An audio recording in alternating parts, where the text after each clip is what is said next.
Bonjour à toutes et tous.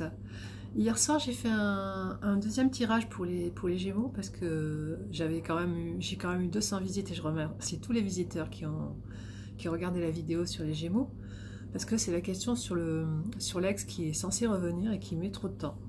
Donc, mon tirage, je l'ai fait hier, mais je ne le trouvais pas assez abouti. Par contre, les cartes sont abouties.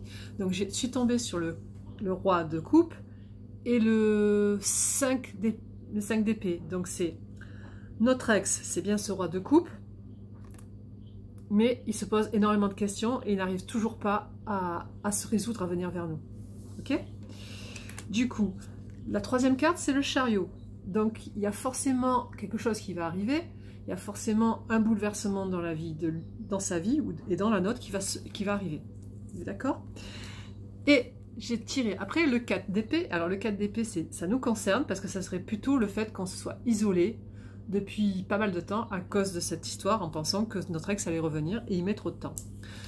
J'ai tiré un autre rang et je suis tombée sur le 2 de coupe qui est une carte extrêmement positive qui montre qu'il y a de l'amour entre lui et nous.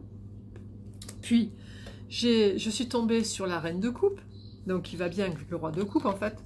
Vous voyez bien parce que c'est deux personnes qui ont énormément d'amour à échanger et à se donner. Ok, on est d'accord. Et je suis tombée aussi sur les amoureux. Et les amoureux vont très bien, ça fait une ligne entre que d'amour, puisqu'il y a le 2 de coupe, il y a la reine de coupe, et il y a les amoureux, c'est une carte magnifique. Et dans ma dernière ligne, je suis tombée sur la roue de fortune, ça indique que nous, on en a marre, et qu'on a besoin que ça bouge, parce que si ça ne bouge pas de sa part, ben c'est de notre part que ça va bouger. La deuxième carte qui est sortie, c'est celle-ci. C'est le chevalier de denier et qui montre que monsieur prend énormément de temps pour venir vers nous et que ça commence à nous courir sur l'haricot. Vous comprenez? Et j'ai voulu éclaircir ceci, je suis tombée sur la reine d'épée. Alors la reine d'épée, comme je l'avais déjà dit, c'est une personne qui décide froidement. C'est souvent une personne divorcée ou séparée qui ne prend pas de gants pour dire ce qu'elle pense. Et là, elle est en train de regarder à l'horizon pour voir s'il n'y a pas un autre homme. Ok? Et la dernière carte, c'est l'empereur, parce que c'est lui qui ne bouge toujours pas, qui ne fait jamais, qui reste sur ses positions et qui ne bouge pas, malgré le fait qu'elle le regarde en disant, bah écoute, hein, si tu ne bouges pas, moi je vais aller voir ailleurs, hein. C'est simple, ok?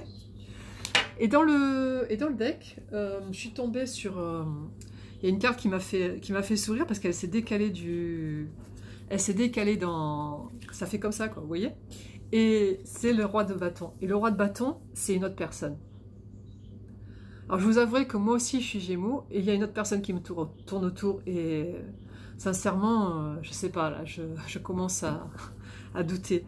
Et il y a le roi d'épée qui est sorti, donc ça peut être toujours lui ou quelqu'un d'autre, toujours notre empereur et roi de coupe, notre empereur qui ne bouge pas, il veut nous défier dans sa bêtise.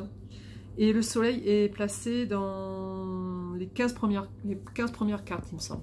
Je vérifie, je crois que c'est ça, ouais c'est ça.